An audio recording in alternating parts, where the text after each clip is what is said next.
got to be one of the greatest football games I've ever seen, Paul. Every time when I get. This is the story of the month. The story of the Denver Broncos and their days in the American Football League. You can get it done. You can get it done. What's more, you gotta get it done.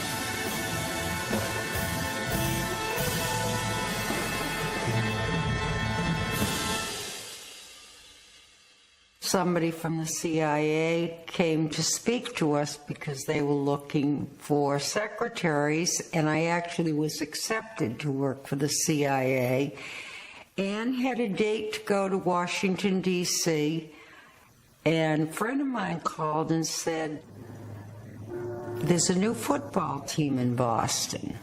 And I called the Boston Globe, got the name of the general manager. General Manager Ed McKeever is an old hand at football problems. Anything from getting a new player to flying the team all over the country.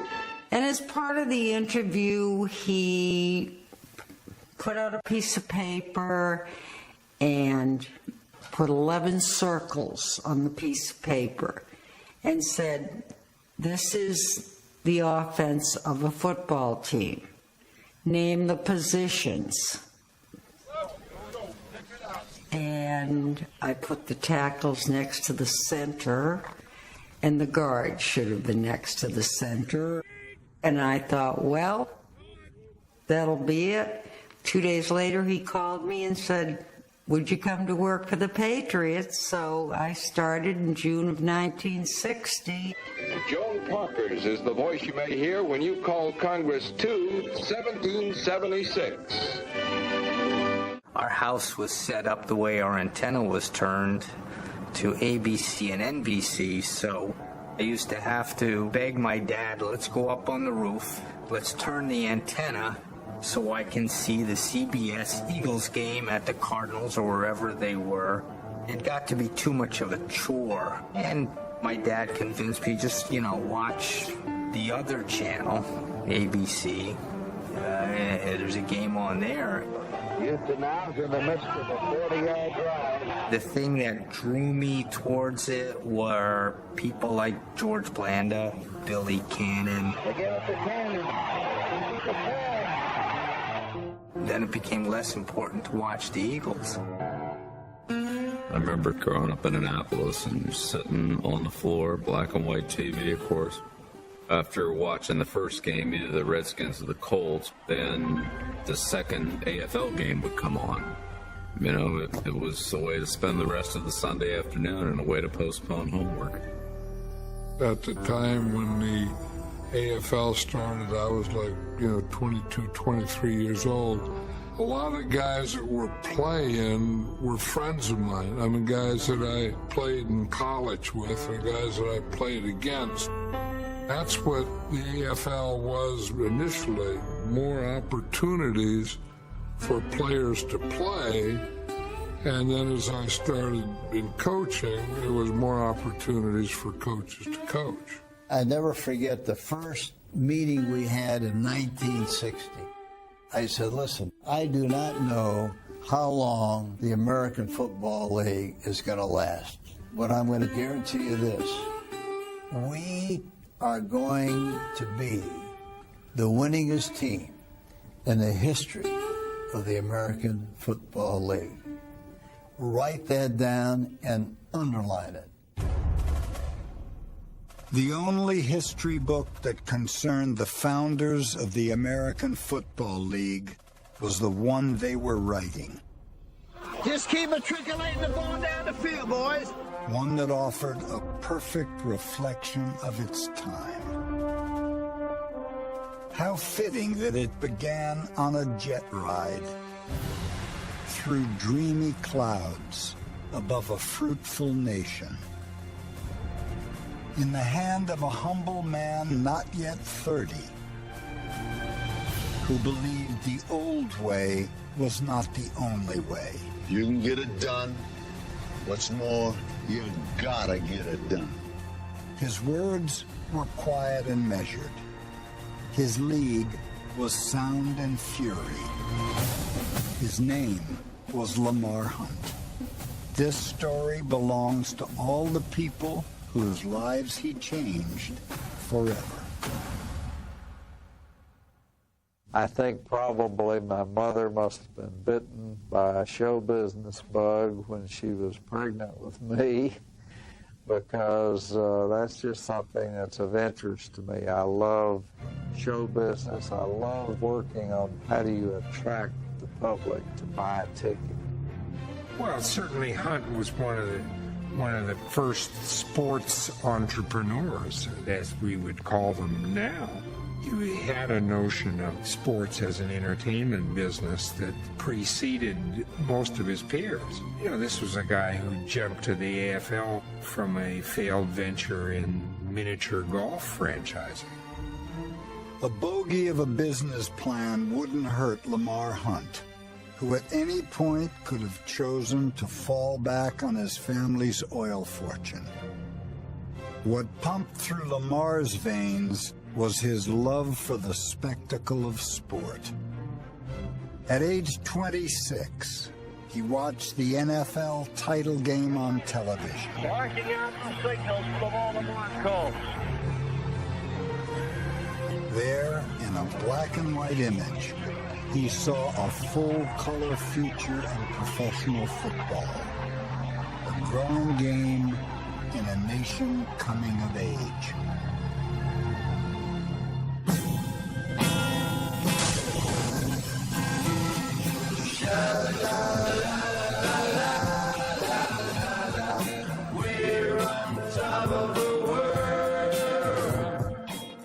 The late 50s were a time of tremendous growth.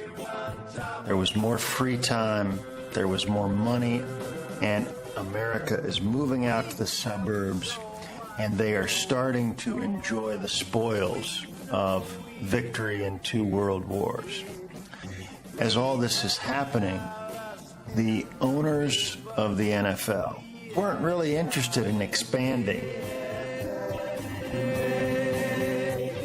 They had stuck together through a world war, through a challenge from the All-American Football Conference. Now that the pie was finally getting larger, they weren't really interested in giving somebody else some pieces of it. There's no excuse for expansion in the National Football League. We furnish football now for free through television. Expansion can only weaken the personnel. Lamar Hunt wanted an NFL franchise, but the owners of the NFL told him the NFL wasn't going to expand. The only way he was going to get into the league was to buy a franchise. And the only franchise that was even considered to be for sale were the Chicago Cardinals. And he goes down to talk to the owner of the Cardinals in Miami, Walter Wolfner, and at one point Wolfner boasted, look, Bud Adams down in Houston wants a team, there's people in Denver, there's people in Minneapolis, all these places want an NFL team, I don't need to deal with you. So Lamar Hunt shakes his hand, gets on a plane from Miami back to Dallas. And then the thought occurred to me, and it was literally like a light bulb going off. Hey, if all of these people, me included, want to have teams in a new league or in pro football, why wouldn't a new league succeed? I asked myself that question, and then I thought, well, it will. He gets some airline stationery and etches out the plans for this new league. This is how many teams, this is what the schedule's like, this is what the budget's going to be like. And then, typical of Lamar Hunt, he gets this great idea and tells nobody. And spends the next few months just very studiously, very carefully planning out how he's going to begin this new football league. A new league was the least of the NFL's problems. Congress wanted NFL Commissioner Burt Bell to explain why his league should not be prosecuted as a monopoly. So when Bell learned of Hunt's plans, he decided it was time everyone knew about the budding American Football League. And he asked if he could announce our league in these hearings. Now, he was doing it to get some heat off of himself. They were wanting to know, why isn't the NFL expanding? And so I said, well, sure, you go ahead and do that. And it got enormous attention because Bert Bell, in effect, announced that there was going to be a new league. Well, that was a lot better than having Lamar Hunt announce there was going to be a new league. The most exciting new development on the American sports scene came to life in 1960 with the birth of the American Football League. Teams at New York, Buffalo, Boston, Denver, Oakland, Los Angeles, Dallas, and Houston. I was in the locker room with Cleveland Browns when Paul Brown got up and said, there's a new league starting. Don't pay any attention to it. It's not going to succeed. It's a bunch of sons of rich guys that, don't know anything about football. Everyone in the National Football League took a pretty much negative attitude towards the new league. But underneath all of it, I thought it would give us a chance to get higher salaries because now we had competition for the NFL. Before that, the only place we could go was to Canada. We had no leverage because I didn't want to go to Vancouver or somewhere. The NFL was paying attention. Its owners made Hunt and Houston's Bud Adams an offer. Abandon your plans for a new league, and you can each have an expansion franchise in the old one. When both Texans refused, the NFL changed its approach. In late August, Lamar is back in Dallas, and he gets a call on a Saturday afternoon from Associated Press reporter who wants to ask him if he's got any response to the news out of Houston. Suddenly, the NFL, which had no interest whatsoever in expansion, started a franchise in Dallas, Texas, which happens to be where Lamar Hunt has his team. They also stole one of the AFL's planned initial franchises. You can order your tickets now from the Minnesota Viking ticket office. Minnesota was to be a part of the NFL, and the NFL turned around and offered that same owner group an expansion franchise in the NFL. I think at that instant, Lamar Hunt realized he was now in a fight. They were going to try to destroy the AFL before it could start. But why, some say, the moon? Why choose this as our goal? And they may well ask, why climb the highest mountain? Why, 35 years ago, fly the Atlantic? Why does Rice play Texas? We choose to go to the moon. We choose to go to the moon. It seemed an almost impossible feat. We're going to go to the moon? Yeah, and I'm going to become the Dalai Lama. I mean... We choose to go to the moon in this decade and do the other things. Not because they are easy, but because they are hard. It was communicated loud and clear.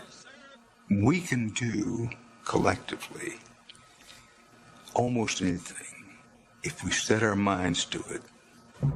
This was an age of daring. America would shoot for the moon. The American Football League would aim for the NFL and do it with a former fighter pilot as its commissioner. Most people thought it probably should be a football figure. Of course, Joe Foss was a person of significant national prominence. He was one of the great heroes of World War II.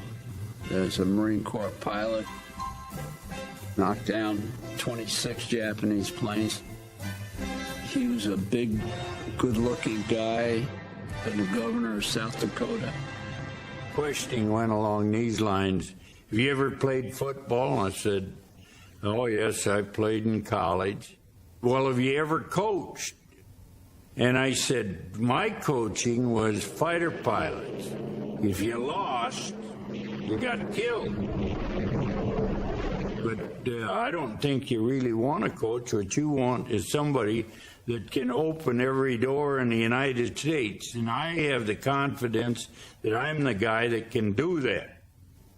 And Lamar said, say, are you interested in a commissioner's job? The commissioner of the American Football League, Mr. Joe Foss. Let's welcome Mr. Joe Foss.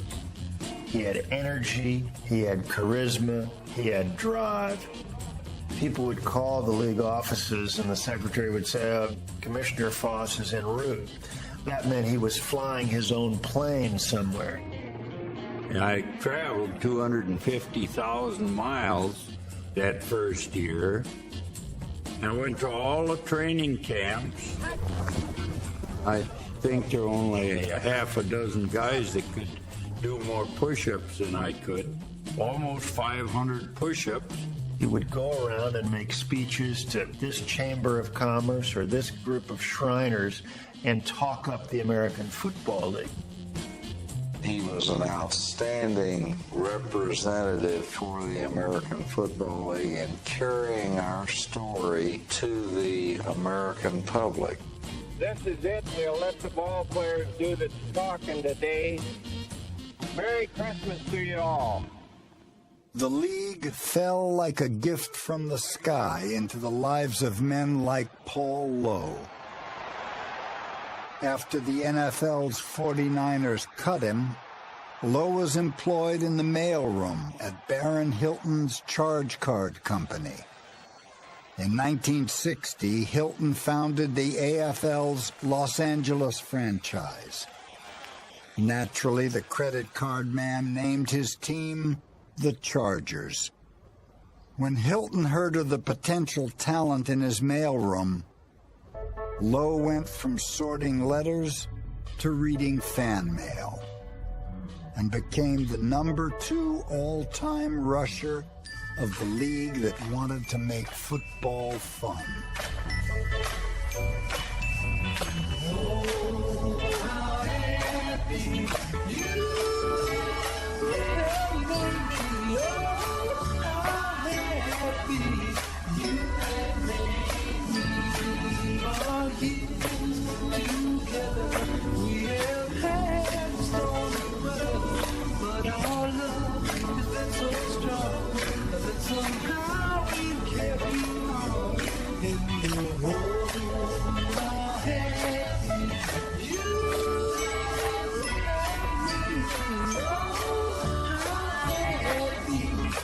A lot of times I just think of, where I would be in life right now had it not been for the American Football League.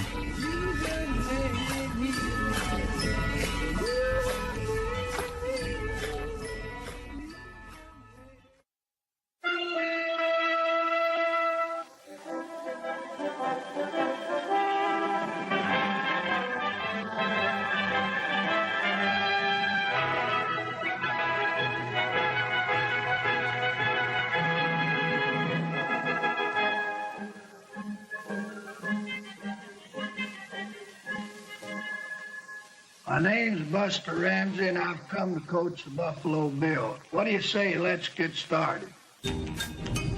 Let's talk about humble beginnings. When we watched films, we would hang up a sheet, a white sheet, and we would sit on milk cartons, and we would watch the films. Then we go out on the field and practice. In the AFL's early days, some teams were a bit threadbare. Denver couldn't afford to outfit its players, so practice gear was strictly BYO. The game uniforms they were given were UGLY. Mustard-colored jerseys with chocolate brown pants and those vertical striped socks that we wore. People would laugh at you. They said, we feel sorry for you. But y'all have to wear stuff like that. You can't see the striped socks in this footage of the AFL's first game, but watch closely and you'll see Denver's Al Carmichael scoring the first touchdown in league history. At the start, the new league wasn't always easy on the eyes. Whether it was the uniforms, the game films, or stadiums like the dilapidated Polo Grounds. Home to Coach Sammy Ball's New York Titans.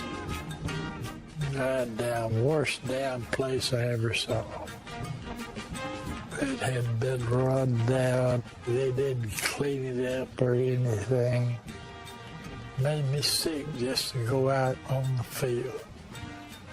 I've seen all the big cities I want to see, and it's all because of New York. I'm a country boy, and I like the country. If I want to walk out in the yard and take a leak, I'll walk out in the yard and take a leak. To make its grass greener, the AFL needed all the help it could get. I had to go to Dallas, Texas, July the 1st of 1960. We had 129 guys there. And I noticed at the end of practice, there was a guy come out there every day, and he would water the field. Later, I found out it was Lamar Hunt. These players have got the choice. For the first time in, I guess, 10 years, they have a choice of where they can go play. Lamar Hunt's humility impressed everyone he met, sometimes in stark contrast to the NFL's approach. Pittsburgh drafted me in the NFL. Buddy Parker was a guy.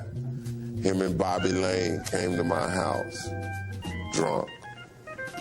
Was on my front porch about 5:30, woke me up. So we gonna draft you this morning. They were so drunk they were holding each other up in front of my house saying, the hell with that AFL. I don't think they knew my dad was a minister. He went out front. He said, well, you up. My dad was a big old black guy. Talk with a deep voice. You won't be going to Pittsburgh. I said, yes, sir. The Reverend Haynes was far more impressed when he met Lamar Hunt, and so Abner signed with the AFL's Dallas Texans. Signing players was just part of Hunt's effort to build a team that could battle the rest of the AFL on the field, and that off it could compete with the NFL's Cowboys.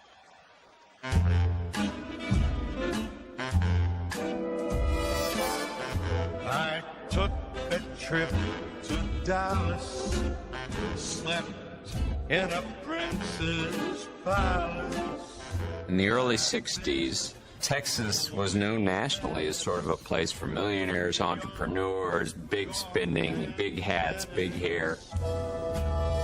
A lot of people driving around with Cadillacs with big fins. Suddenly, in 1960, there's two professional football teams appear out of nowhere in Dallas. And you pretty much picked. Injuries impaired the Cowboys' offense, but they still managed to hold their own against the toughest competition in the world. The Cowboys were from the lordly NFL, and they definitely didn't feel like they had to stoop to sell tickets. The NFL, they felt like people have to know who we are, so they did almost anything.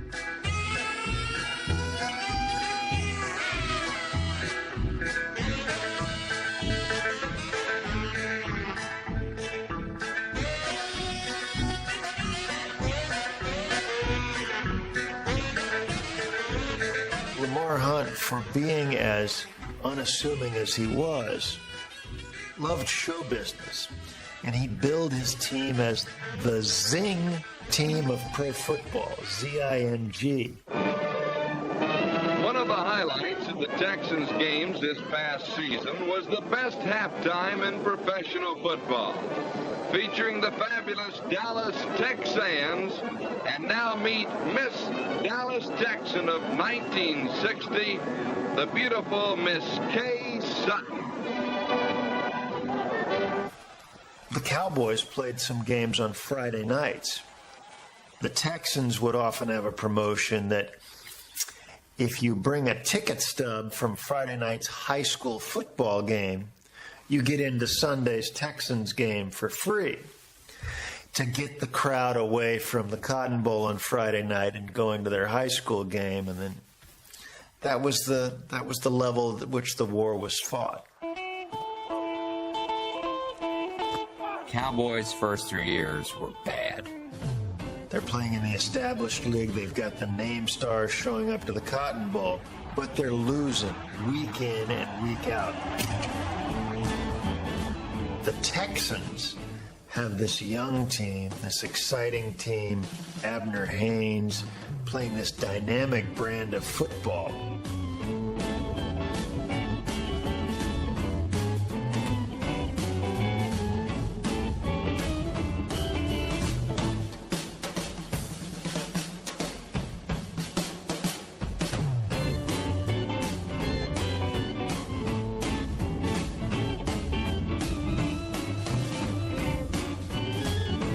From coast to coast, from September to December, the American Football League race was a hectic and exciting one. We feel like December 1961 will find the American Football League championship resting in the hands of the Dallas Texans.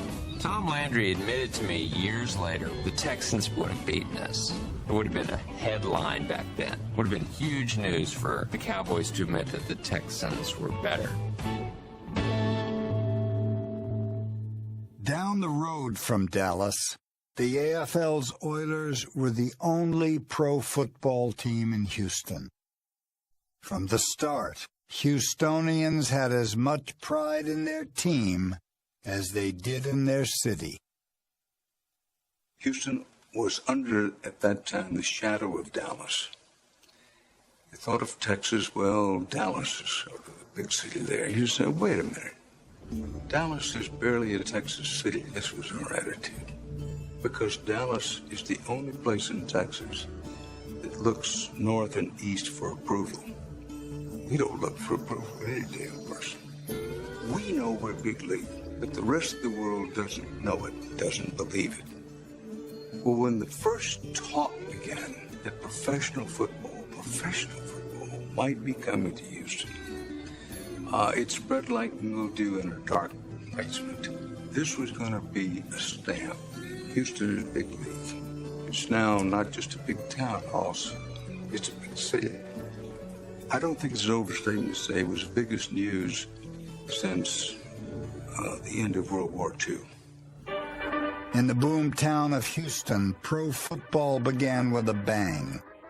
It came when Oilers owner Bud Adams doubled the offer that the NFL Rams made to college football's most explosive player. Cannon is the only guy I can think of before Namath that really had that kind of, marquee name. To Billy the Atomic Cannon, it is my privilege to present to you the Heisman Trophy for 1959. Signing Billy Cannon was part of the Oiler owner's master plan to win points with his fans by scoring them on the field. Bud Adams had the idea that in the early days, good defensive backs and good pass coverage would not be in existence. So they did build their team around offense. Billy Cannon out of the backfield, Charlie Hennigan. You want a good statement about Charlie Hennigan, call Willie Brown. Willie is in the Hall of Fame, as the goodest defensive back that ever lived, and he had to cover Hennigan in practice, couldn't cover him. They traded him actually to Denver. So now we go and we're playing Denver, and Charlie Hennigan's the last game of the season. He needs 9 catches to break the record of catches in the season. And Willie Brown has covered him. We had 8 passes the first half. Charlie Hennigan, Blanders receiver here, caught 101 passes, a Pro Football record. Directing the Oilers' offense was George Blanda, a backup quarterback and place kicker discarded by George Halas and the NFL's Bears. Out of the game in 1959, grateful for a new football life in the AFL. There were a lot of players that came from the NFL that wanted to show the NFL that they made mistakes.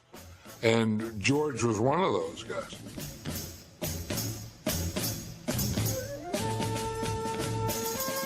You know, sometimes we think, we get carried away with he wanted to show George Halas. Well, a lot of people want to show people, but they don't have what it takes to do it. George had what it took to do it. We're back deep in our own territory, and I could just feel on this particular down that they were going to bring in the linebackers and maybe even a safety. So I called full protection, and we isolated Billy Cannon on their free safety. He swung out of the backfield, and they were going to catch him. Houston's offense carried it to the AFL's first 2 titles.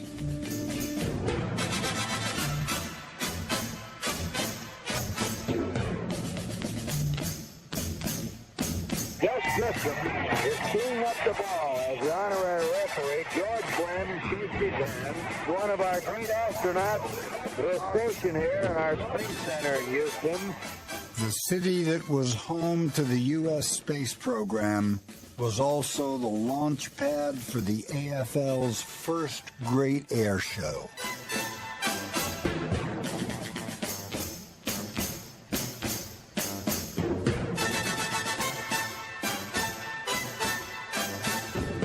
To its big-time team, Houston had an undying devotion. Come hell or high water to the Gulf Coast. Playing Oakland in 1961, and a hurricane was fixing to come in. It was Hurricane Carla, if I remember right. Did quite a bit of damage around here. But we had a full stadium that night. I remember Charlie told her, as a matter of fact, and that story is true, that if you had tickets to an Oilers game, never mind a hurricane is coming ashore, the game is going to be played, and damn right we'd be there. The Weather Bureau here has the radar, that 250-mile range radar, is probing out in the Gulf, picturing... Such pictures are now very common, but in those days, to see this monster, I said to myself what you would have said to yourself.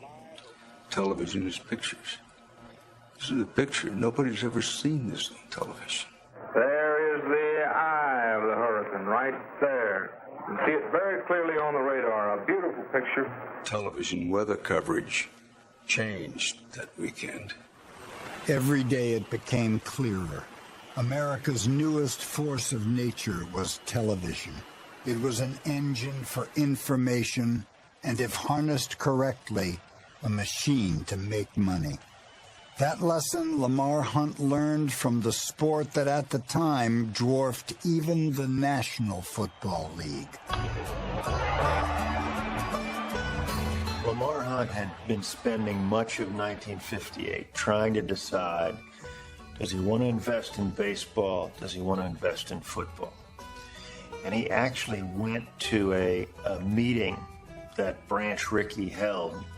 And one of Ricky's concepts, which he'd gotten from Bill Veeck, was the idea of sharing television revenue. Because Bill Veeck had made a big stink about that.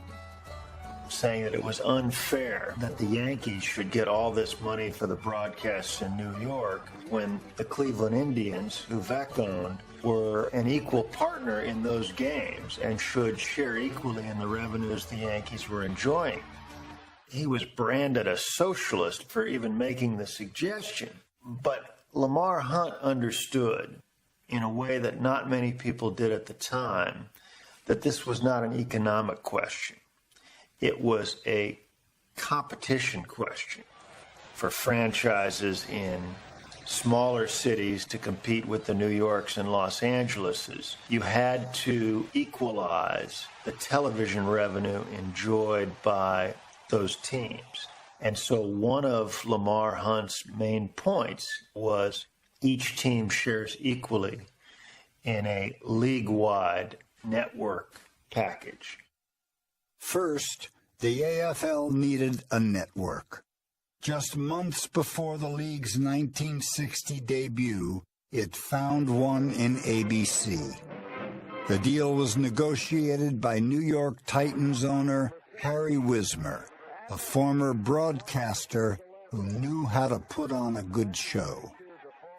Good evening, everyone. This is Harry Wismer, inviting you to join me on the 50-yard line of the nation's professional gridiron. He was a famous radio announcer out of the 40s and 50s, and an unabashed promoter, a tub-thumping kind of guy. Nothing wrong with that. He was somebody who would, at the Waldorf Astoria, be milling around the lobby and then sneak off to a payphone to call the front desk at the hotel and ask to have Harry Wismer paged. And someone would assume that something important is going on with Harry Wismer again. Who's ever heard of a Titan, number one? And of course, Wismer knew what it was all about. The Titans are bigger than Giants. And he wanted something that was perceived as being bigger than the New York Giants. Well, I hate to disillusion him, but there's nothing bigger than the New York Giants were back in those days. The Giants would be in Yankee Stadium, and we'd be at the Polo Grounds, and a lot of people would come over and park their car in the parking lot at the Polo Grounds, and then they would take the subway back over to Yankee Stadium. So the parking lot crowds were a lot bigger than the stadium crowds. I was able to go up and shake hands with everyone that was there and congratulate them on coming to the game. About half of them said, "No, I'm here on account." And I said, "Well, just to get you started, bring a paying customer next time." Mr. Wismer really thought we were going to have an average crowd of 40,000 to 50,000 people. And when that didn't happen, he was on such a short budget that he just couldn't function. Here's Frank Gifford, all-pro halfback. Hey, Joe, are you still using that greasy kid stuff on your hair? What else? Vitalis. The Giants were doing television commercials. That's it. Rub it in good. And we were lucky if we could get a dry, clean towel. And then try Vitalis. So Harry tried a novel technique to refinance the team. He married the widow of a former Newark hoodlum named Longy Zwillman. Longy had gone water skiing in the Passaic River with lead skis and, of course, died. And it was assumed that Mrs. Zwillman had quite a stash of Longy's money. Now, it turned out Mrs. Wismer, or Mrs. Zwillman Wismer, didn't really have a stash of money. But we were kind of hopeful, actually. That's how desperate we were. We didn't care where the money came from. We had a great game here this afternoon, folks. It was hard playing football, the kind that you came to see. We hope that you enjoyed it, and it was a pleasure refereeing a game where people wanted to see a good football game played under the ideal conditions that we play under in the American Football League. Thank you. I seem to maybe be the only one in my group of peers that was talking the league up. They were hearing and reading things about how it was a second-rate league, how players who played in it were second-rate as well. I actually almost felt that it was mine in my neighborhood because nobody else was interested in it. I'm not sure if my father even listened or watched the Patriots games, and his own daughter was working for them. Everybody I knew they were a football team. I'm sure they couldn't name 2 or 3 of the players. And so we had here a league who had players, Billy Cannon and some others who were known, but most of them were not known. We had to somehow get people caring whether they watched the games or not. I mean, everybody cared if the Giants were playing the Bears. We spent a lot of time trying to personalize some of these players. First of all, what they looked like, and secondly, what kind of people they were. And so we started weaving interviews and things like that in. Hi, Fred, congratulations. Fred's the tight end for the Dallas Texans. It's also why we started supering their names. We were able with the AFL, because it was brand new, to do some things that we probably couldn't have done if we had had the NFL at that time. Sound. Nobody ever heard the sound of a punt or contact of lines and things. So we developed these mics so that you could pick that all up. They have only 9 seconds. The American Football League increasingly was becoming a must-see TV, particularly for those who were not in the were football fans. It was seen as better entertainment. ABC's bells and whistles captured the spectacle of the AFL. The network was the perfect partner for the innovative league, which brought the 2-point conversion to pro football, along with names on the backs of jerseys. I had a couple of guys reference to me that, you know, Marty, you're really a big name in pro football. You know that, don't you? And I said, well, what do you mean? Well, look at your name. It's 14 letters. That's a big name in pro football. It did pose some issues for our equipment staff. So the AFL allowed these kinds of things, clearly aware that they were trying to juice up the presentation. There was definitely a kind of a ragtag, Mickey Rooney, let's put on a show in the backyard kind of quality to it. Halftime at Patriots games is a showcase for talent in the greater Boston area. This is the famous Boston Latin School band. These young ladies are from Roslindale High.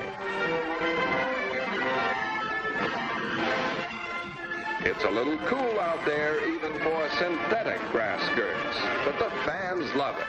We had to make it fun. We had to make the experience good. I mean, we're in Oakland fighting for our lives against the 49ers, you know, and we have to, you know, it has to be more fun to go to a Raider game. Denver was home to unintentional comedy. The Broncos' hosiery was the cruelest joke of all. If they were ever going to have the last laugh, the Broncos would need to hold a roast for their funny socks. They decided to have a big night. They took and they piled up all the old uniforms, including the socks. These 2 guys came out onto the field with torches, and they circled the field in front of the fans and dropped the torches into the pile of the old uniforms. And that was the end of them. Denver fans were overjoyed to see their Broncos in new uniforms. Go, go, happy from your head right down to your feet. Costume changes were common in this backyard show of a football league. Before they were the silver and black, the Raiders spent 3 seasons as the black and gold. Life can be a beautiful thing. Bills founder Ralph Wilson once owned part of the NFL's Lions. When he came to Buffalo, so did Detroit's Silver and Blue. 2 years later, the Bills donned red, white, and blue. And every Sunday, their fans partied like it was the 4th of July. At War Memorial Stadium, there were no rules. There were no regulations. People would bring grills in the aisles and just pack kegs of beer, tapping it. It was a party. It was a festival. AFL might as well have stood for Always Fun League.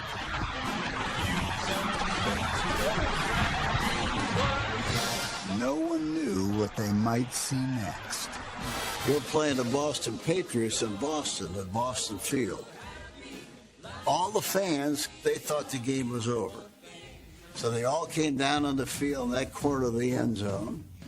And we got time left for one play. We call a slant pass to Chris Burford. Burford is wide open, but suddenly something hits the ball and it flies out of the end zone, game complete, we lose the ball game. Cotton Davidson, after the game, he comes over to me, very dejected. He said, "Coach, a guy in a khaki jacket knocked that ball down." We get the films the next day, and sure enough, when the ball was snapped, a guy bounced across like a ballet dancer, reached up, took the ball, and that was it. I said, "Geez, I wish we could have found out who that was. That was the best defensive play we saw all year long in the American Football League." Hank Stram got his first head coaching opportunity in the AFL with the Dallas Texans in 1960.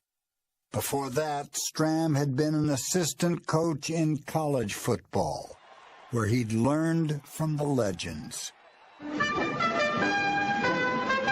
Spring practice for the Crimson Tide of Alabama, and everything seems... Bear Bryant coached in the tower, and a lot of coaches in that era said, "Well, I'm going to get on a tower because Bear does it."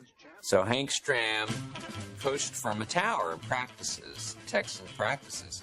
Well, he liked it so much, the second year, 1961, he said, "Let's take that tower down to the Cotton Bowl, and I'm going to coach there this weekend." So the people who bought the good seats can't see the game. They're yelling at him and throwing stuff. He coached the game from the tower, and after one game, I think Lamar and some of the people told him, "You just can't do that." Hank got things in his head, and he was determined to see them through.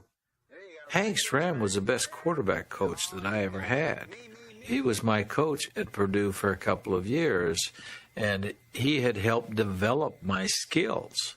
Getting ready for the 62 season, Lenny had been in the National Football League for 5 years and threw like 24 passes. And he was very disappointed and very disgruntled about the fact that he wasn't playing. So I told him at that time, I said, "Lenny, if I could get you, so if you have a chance, if there's any way you can get away from where you are, let me know and we'll bring you to Dallas." See, well, sure enough, in the spring of the year, he calls me and he said, "Coach Brown said that he would put me on waivers and that I would be available for you." And I never forget that I talked to Paul Brown, and Coach Brown said, "Now, Hank," he said, "I want to tell you something. I know you're very loyal, and I know you have a strong feeling for Leonard Dawson, but that kid has lost it." And he said, "If you insist on keeping him, you're going to lose your job."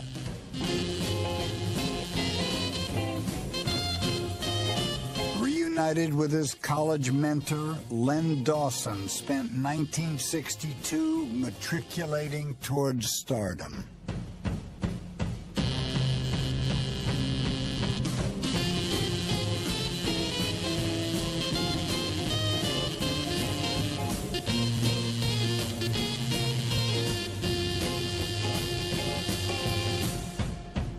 Each of the winners will receive an S55 Mercury convertible presented by Lincoln Mercury. The first presentation will be to Lenny Dawson, Player of the Year.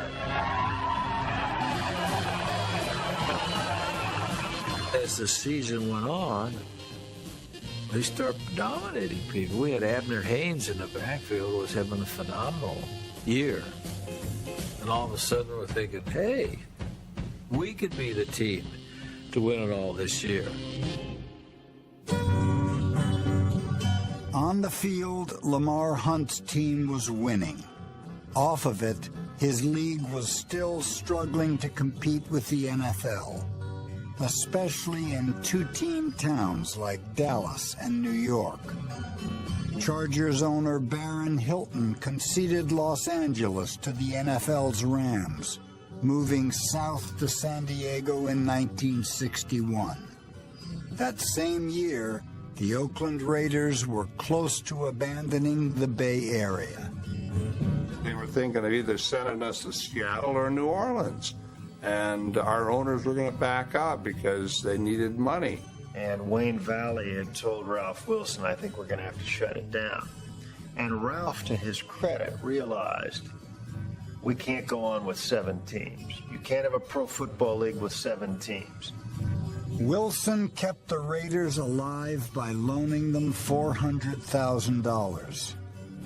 Oakland general partner Wayne Valley joked that the AFL owners had become a foolish club. Everyone was losing money, some more visibly than others. H.L. Hunt, Lamar Hunt's father, was asked, We understand your son's football franchise lost $1 million this year. And H.L. Hunt said, well, at that rate, he can only go another 100 years. He can last 100 years. I guess he's only got 123 years left. I've heard many different numbers, and all of them are overly flattering numbers, by the way. Not every owner was able to hold out for 100 years. By 1962, New York's Polo Grounds had become a graveyard, where Titans owner Harry Wismer was buried in debt. I remember it was a November day, very sunny at the Polo Grounds. We were practicing, and suddenly there was a kind of an emptiness, a hollowness. And the coaches had surreptitiously slithered off the field. And somebody said, paychecks. I'll bet there are paychecks up in the locker room.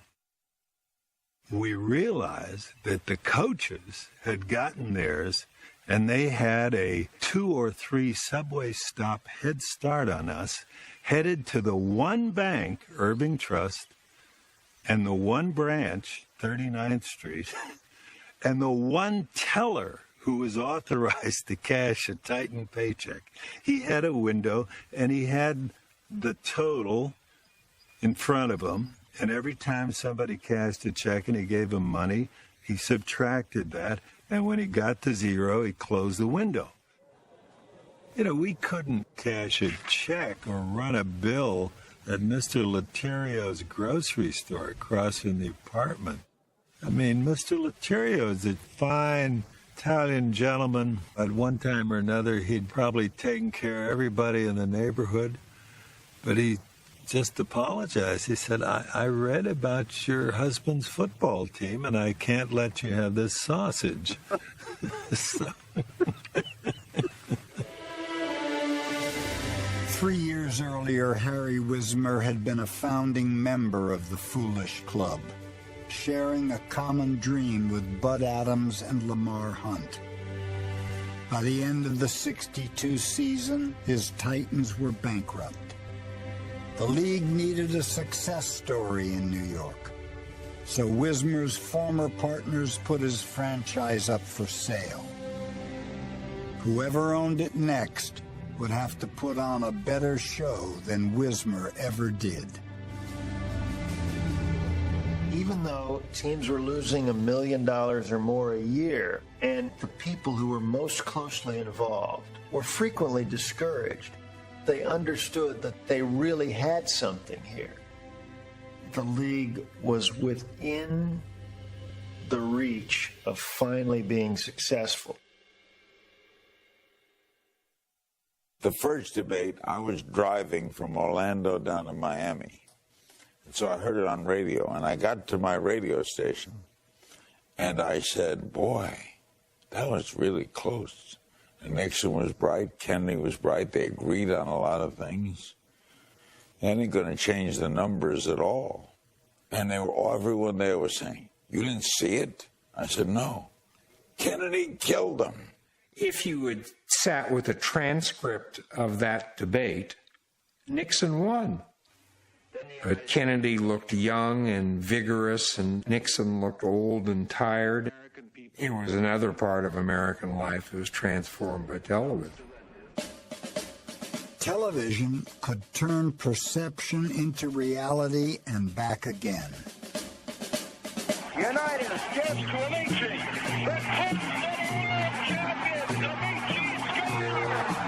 In 1958, it transformed the NFL into a rising power among American sports.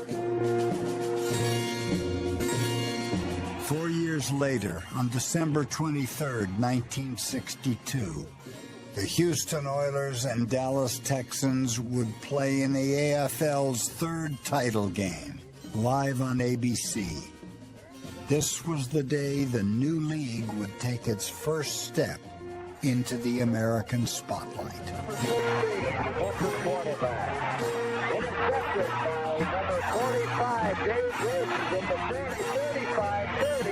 We threw 2 or 3 interceptions in the first half, and we got down 17-0 very, very quickly.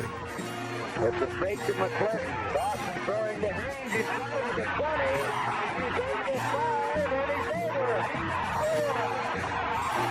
The Texans looked like they would cruise to their first championship.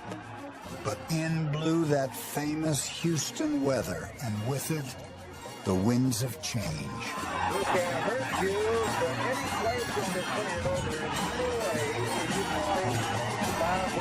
the In the second half, the Oilers roared back to tie the game at 17. Like the NFL 4 years earlier, the AFL was producing a sudden death drama on live television. This was theater, and thanks to ABC's emphasis on sound, the lead roles would have speaking parts.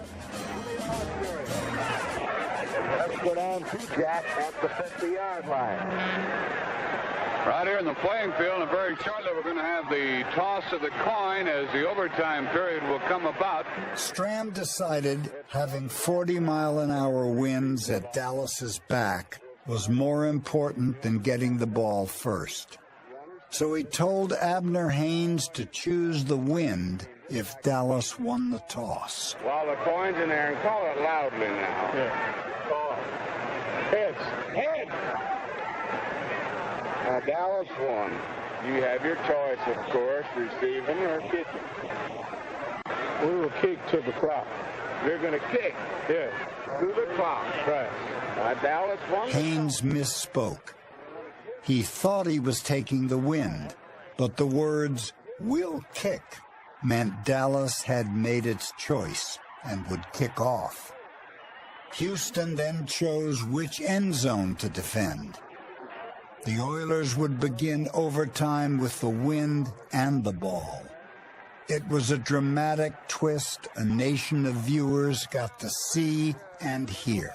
And I asked one of the Dallas players what it was all about, and he simply said Abner Haynes had made a mistake.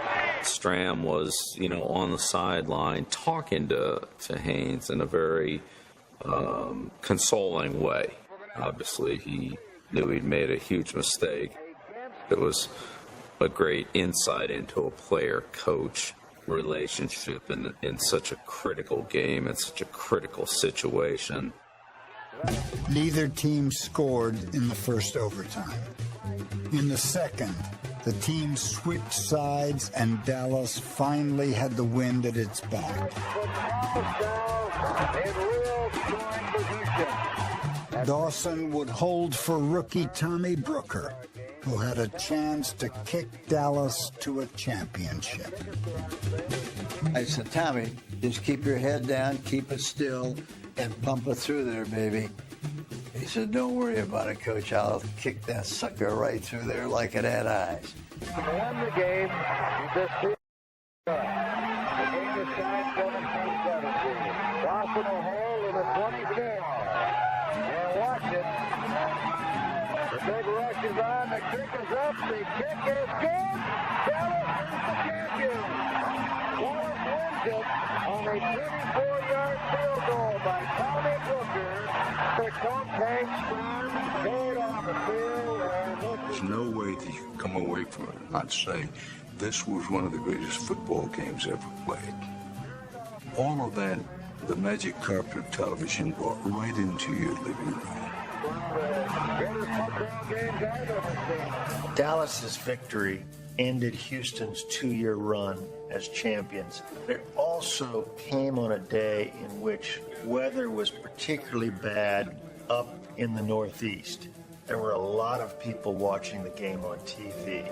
And congratulations. Thank you very much, Jack. And it was an excellently played game. It was a dramatic game. It was the AFL's real coming-of-age party. What is the proudest that we can win the championship and bring it back to Dallas, Texas?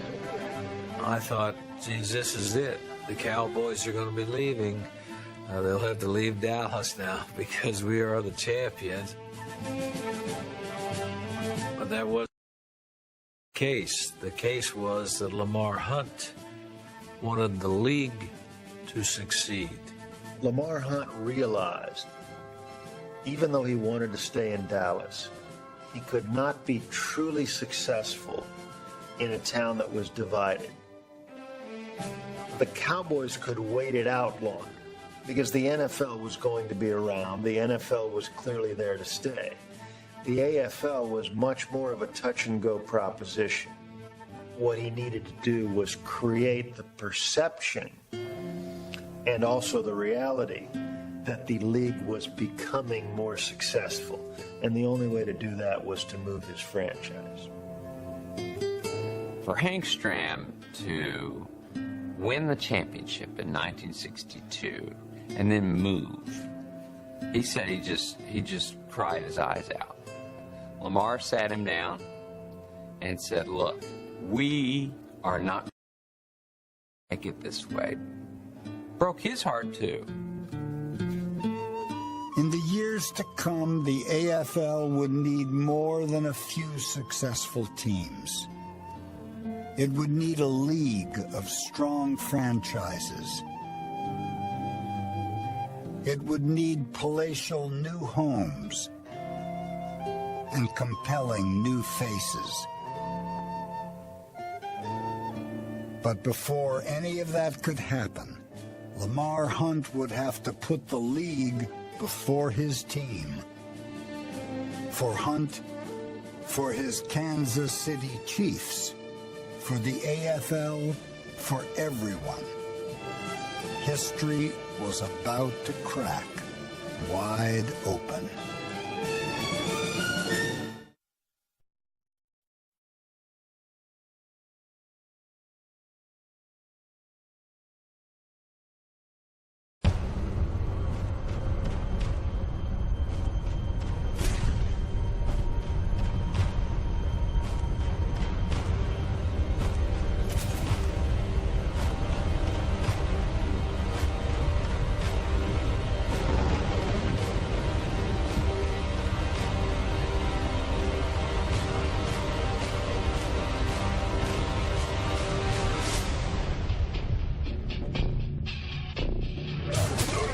Tex Schramm talked about the war in the 60s.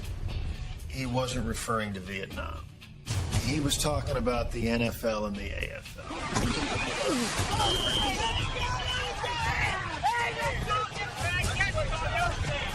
And that was the war that these men were fighting. And they were going to succeed at all costs.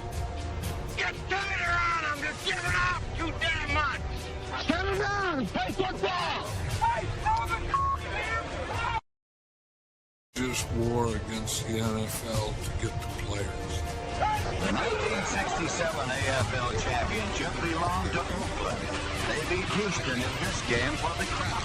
When we draft or when we trade for football players, we reserve the right to play them where they can make the greatest contribution to this organization.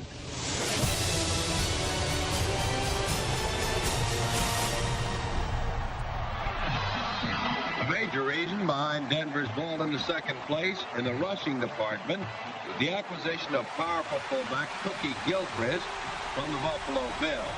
We went out to get a taxi. Taxis were lined up out in front of the hotel. And Cookie Gilchrist, one of our players, says, hey, we want a taxi. And the guy says, we got to call y'all a colored cab. And Cookie said, hey, I don't care what color the cab is. I just want a taxi. Why can't we ride in one of these? So we decided we're going to go into that next club.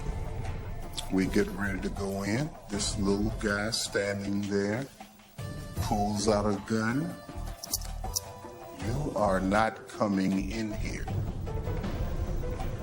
You are not coming in here. In the South and Southwest, desegregation was far from what the law required it to be. You know, it was unheard of for a black to be a weak safety or a middle linebacker or a quarterback. And this was like standard kind of talk. I mean, people believed this shit about whites and blacks. There's no magic formula to it other than maybe hard work and having the horses. I'm trying to do this thing in terms of quarterback, center, and the studs up front. Everything that Paul Brown did, 95% of that is what we do today. From scouting players to breaking down film to game planning to on-the-field teaching, coaching, drills, and so forth. 50 years later, everybody's still basically doing the same thing. To me, that's the father of professional football. If it weren't for the AFL, what opportunities would I have had to coach? Don't get excited, John. Relax. Every time I saw Lamar Hunt, I thanked him. Our philosophy, move in the pocket, make sure the innovation offensively was predominantly in the AFL. Then in motion, shifting, complex formations, those things were not common in the National Football League at the time. Pump it in there, baby. Just keep matriculating the ball down the field, boys. I mean, you talk about dressing up to coach a football game. His sartorial splendor was evident every Sunday, and he always took it to the hilt. They were a team that projected the image that Hank Stram wanted to project. And it was a far different image than the image of Al Davis and later John Madden and the Oakland Raiders. And so that rivalry, in many ways the defining rivalry of the 10 years of the AFL, came out of those terrific contrasts. A lot of players didn't like each other. I mean, to get right down to it. You know, that was back in the days when you could really, I mean, God, you can blast people out there and they'd just clothesline you. They'd hit you out of bounds. They'd do all that kind of stuff. It's too bad the game's not like that anymore. Jack Kemp was very tough. He once broke his hand, and while the head was healing, he had the doctor form it around a football so that when it healed, he would still be able to hold the ball and throw it. When we left the Yale Bowl, the traffic was horrendous. We first thought it was because of all the people going back to New York after the football game. We found out that it was really because of Woodstock. 60s will be described as the decade in which football became the #1 sport in America. The AFL made it automatic hit on television. The most thrilling first play ever made by any new team anywhere. Took the opening kickoff, and he went 100 yards, and we went nuts. The Buffalo Bills select their first choice, halfback O.J. Simpson, University of Southern California. Nobody could run football like O.J. Like an instrument, gotta tune it just right. A little at a time. Namath has not been bashful this week, and he has said that the Jets are going to win. He doesn't even predict it. He said, we're going to win the game, I guarantee it. They're beating the best that the NFL has to offer out here today.